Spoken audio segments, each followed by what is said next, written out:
Hello. Magandang araw. Welcome to my channel. Ako nga pala si Mystico Moreno, or in short, Mismo. At dito sa aking channel, we will manifest love and light sa inyong Tagalog love reading ngayon na mismo. Okay, so ang gagawin natin today ay ang inyong 6-6 love reading. Meaning, bubunot ako ng 6 cards from this deck. That would be the main energy of this reading. The main cards, and this would be your supporting cards. So, bubunot ulit ako ng 6 cards from this deck. That would be the supporting energy ng main reading. Okay, so, simulan na natin. At habang binabalasa ko to, gusto kong magpasalamat sa lahat ng Virgo. Ayan, para ito sa lahat ng Virgo. Thank you so much po sa lahat ng Virgo na patuloy na sumusuporta sa Mystico Moreno channel. Sobrang appreciated po. Sana patuloy niyo pong supportahan by liking this video. It helps the channel grow. And comment lang sa baba, lalo na kung mag-resonate itong reading. Okay? And sa mga bago, please also support the channel by liking the video and syempre subscribing to my channel para mas mag-grow pa yung channel ko. Mas marami pa akong magawang readings para sa inyo. Ma-improve ko tong setup. And, ayan, para updated rin kayo sa mga ipopost ko pang love readings in the future. Okay? So, shall we? Let's start. So, bubunutin ko yung 6th card din from this deck. Sa numerology kasi, ang number 6 ay ang nurturing energy. So, may motherly energy siya, which is just perfect for manifesting love then, since we're doing love readings here. So, sige. Simulan natin. First card, the Moon.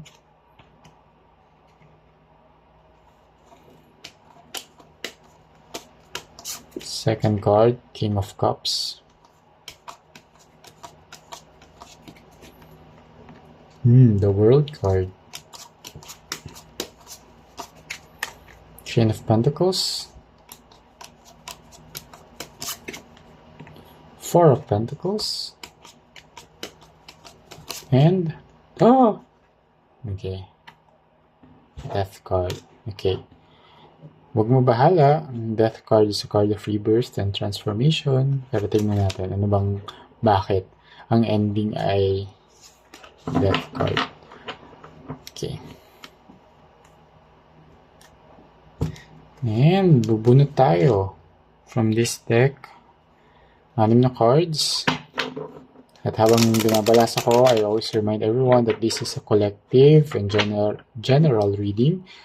So it may or may not resonate with everyone. Kapag hindi nag-resonate, wag po natin pilitin. Hindi ko sabihin, hindi ko nasagap yung energy nyo ngayon. So abangan nyo na lang yung mga susunod ko pang love reading. Baka yun ay mag-resonate na. Or panoorin nyo yung mga past videos na na-post ko na baka isa doon ay mag-resonate sa inyo. Dahil ang tarot and oracle readings naman talaga ay timeless. Okay, or better yet, book a personal and private reading. Okay, dahil mas naka-align or naka-tune in yun sa energy ninyo. So, mas okay yun talaga. Alright. Sige.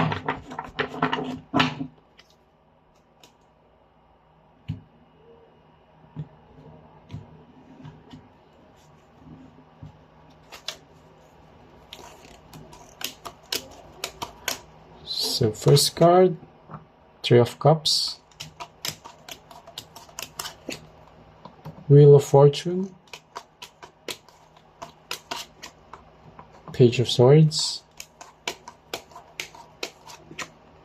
the Hanged Man, 6 of Swords, and last, the Moon ulit. Ayan. So, it started with the Moon, tapos yung supporting card ended with the Moon. Ayan. May malaki ang significance ng energy ng Moon card sa reading ninyo. Okay, sa lahat ng Virgo, ayan, you might be dealing with an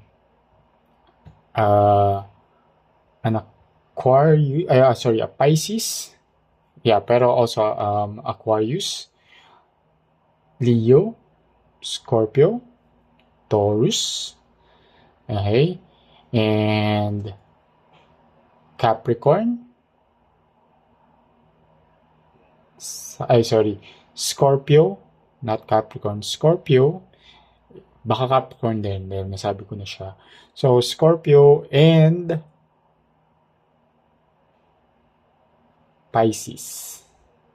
Okay? So, yung mga nabanggit kong signs, pwedeng yun yung sign ng person ninyo, but doesn't have to. Pwedeng ibang signs pa rin naman. Yun lang yung strong energy na nasasagap sa reading na to.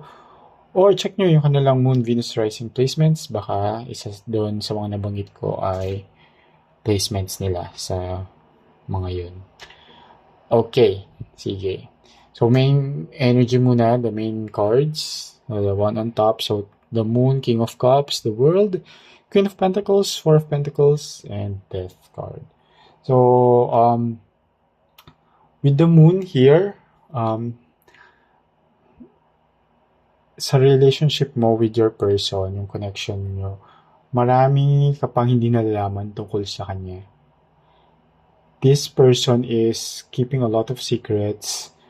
Marami siyang information na quite confusing para sa'yo. Hindi siya very clear. May mga paligoy-ligo siya kapag may mga tinatanong kang information sa kanya. Whatever it is, kung sa work ba niya, sa family niya, sa personal life niya.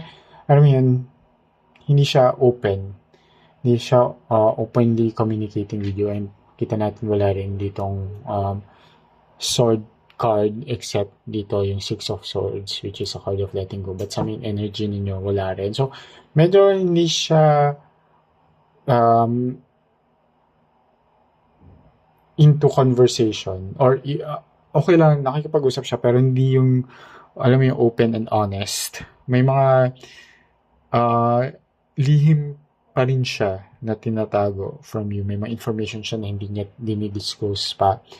And, pero with the King of Cups naman, kasi very loyal naman itong person na to sa iyo. Mahal ka ng person mo. Okay? And actually, he or she finds fulfillment with you. Parang, para sa kanya, you're a wish come true. And kung like kita natin dito, it's like a wedding, marriage. So, he or she is committed naman sa inyo sa isang long-term relationship. And with the Queen of Pentacles here, it's a very nurturing energy. Mahal ka ng tao. And he or she finds so much comfort with you. Okay? And nakikita niya na he or she can depend on you. However, may mga tendencies lang talaga siya na, alam mo yun, hindi mag-open up fully sa'yo. Like, even as simple as pag kinamusta mo, kahit masama yung pakaramdam niya or hindi siya masaya, parang sasabihin niya na okay lang siya. Okay? Or, pag tinanong mo, o bakit, anong nangyari, may problema ba sa family, sa friends, sa work, kanya sabihin niya, hindi, pagod lang ako, or wag mo na intindihin, isipin. So, walang malice intention, parang hindi naman niya sinasabi din yon yung mga bagay na yon to really parang withhold information sa'yo. Pero ang root intention niya is parang ayaw ka na lang niyang mag-alala pa, mag-isip pa, mag-worry, or parang ayaw niya ipasa sa iyo yung burden. Growing up siguro ganun siya na parang inaangkin niya yung mga problema. Na parang, hindi, kaya ko to, ako na bahala, ako magre-resolve nito. Although, in a relationship, siyempre, di ba, lalo na if it's really a committed relationship, of course, pag may mga problema, di ba, mas okay na napapag-usapan, na-release, may outlet, and baka, di ba, makatulong ka pa, baka may mga experiences ka, pero may ganun nga siya, hesitation, dahil, not because gusto niya magsinungaling sa'yo, but because, ayaw na lang niyang mag-worry ka pa or mag-isip ka pa ng mga alam mo yun, parang ayaw niya ng hinahassle yung partner niya. Ganun. Kasi nga, mayroon siyang very nurturing energy. Alam mo yun, di ba pag nanay ka, ganun din, may parang may tendency na, hindi, sige, akuin ko na lang, huwag na yung anak ko. Parang ganun.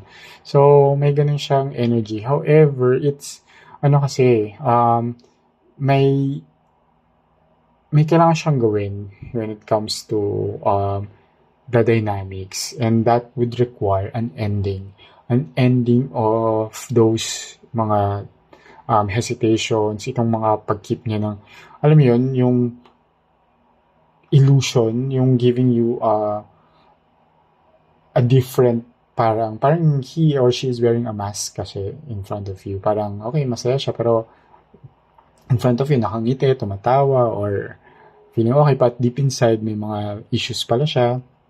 Okay, not necessarily with the relationship, pwedeng outside. Okay, like work, family, friends, ganyan. Okay, pero yun nga, with the death card showing here, parang sinasabi din ni universe na it's time to shed that old for the new version of himself or herself, and let go of that dahil it affects the relationship. And dito naman, sa energy, diba, na parang supporting energies, nakikita ko naman dito na itong person yun talaga wants naman to collaborate. Itong with the Three of Cups here, merong wants to, parang kailangan naman din talaga niya ng support. And I think there will be a shift. Magkakaroon ng changes din naman dito with the Wheel of Fortune. Mag-evolve yung personality niya, yung ano niya, mag-grow din siya sa person with you. As long as continuous ka rin sa pagsuporta sa kanya. Okay, with the Three of Cups energy here, this Wheel of Fortune will like magta-turn na siya, iikot siya to something better, and will initiate start of honest conversation with the Page of Swords here. Parang it's a like fresh energy when it comes to communication, yung mga thoughts nire-release na, you know, nag-open up na siya. But give your person time to really let go of that personality of the moon energy. Parang here with the Hangman, that like give it time to let go, Six of Swords, and of that personality, which is yun naman, nag-start naman talaga siya doon. So, yun talaga, parang sinasabi niya na itong buong nangyayari sa inyo talaga ay dahil dito sa moon energy na meron siya, which is keeping everything to himself or herself. And nabanggit ko naman sa inyo kanina yung reason why ginagawa niya yun. But eventually, yan, once na ito mawala na yan, ma-let go na niya yung trait na yon, everything will go well sa relationship ninyo. Ayun. So, sana nakatulong itong reading na to. Again, first, use this reading with discernment. Gamitin nyo lang siyang guide, pero wag nyo siyang i-take as your ultimate truth. Dahil hawak nyo pa rin naman ang inyong kapalaran, nasa kamay nyo pa rin yung mga kailangan nyong gawin. You have the free will to do what you need to do. Pero sana nakatulong ito sa mga decisions lang na gagawin nyo para nasa sa inyo nga pa rin yun. Huwag nyong i-rely lahat ng mga kaganapan sa buhay nyo sa isang tarot and oracle reading. Some more, this is a general and collective reading. Okay? Yan. So, kita-kits na lang. Abangan nyo pa yung mga susunod kong love reading. Dito lang sa aking channel. Ako si Mystico Moreno. In short, mismo. Kita-kits. Ingat!